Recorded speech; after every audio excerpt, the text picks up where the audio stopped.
Here to do a review about one of my all-time favorite writers, Sherrilynn Kenyon, and this is Styxx.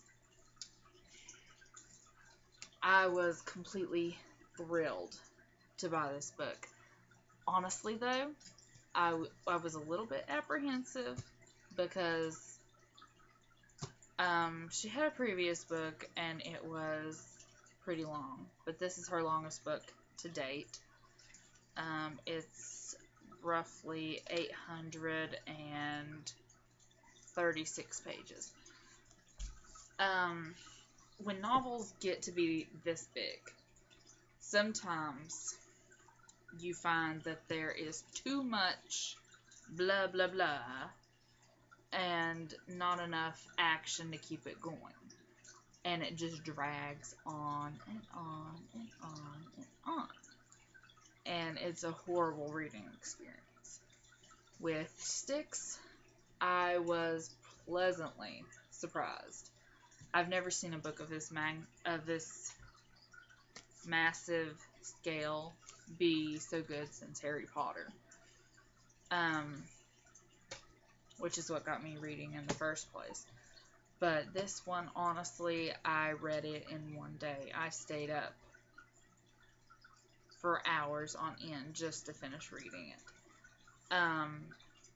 Throughout the series, you think that Styxx is a not so nice person, and then you find out that he's not really so bad, and there was a method behind his madness. And, sometimes I think that this especially is a kind of book that you don't want to judge other people or characters because kind of like Severus Snape in Harry Potter, you thought he was nasty and bad throughout the whole series, and at the end it turns out that he actually loves somebody very deeply. Well, in Styxx, you find out that he was not the womanizing, cruel human being that you thought he was. He was actually a one-woman man for his entire life, and he tried to help, but in trying to help others, he kind of screwed himself over, and he eventually just tried to keep himself and other people safe without putting himself in harm's way like he did before. I can't say enough how well written Sherrilynn Kenyon's books are, or how truly amazing she is as a writer.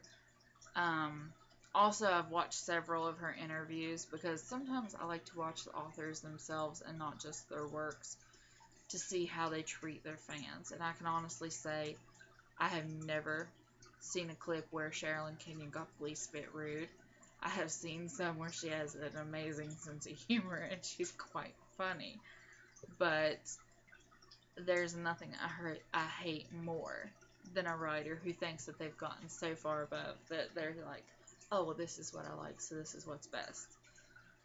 Sherrilynn Kenyon's characters are varied.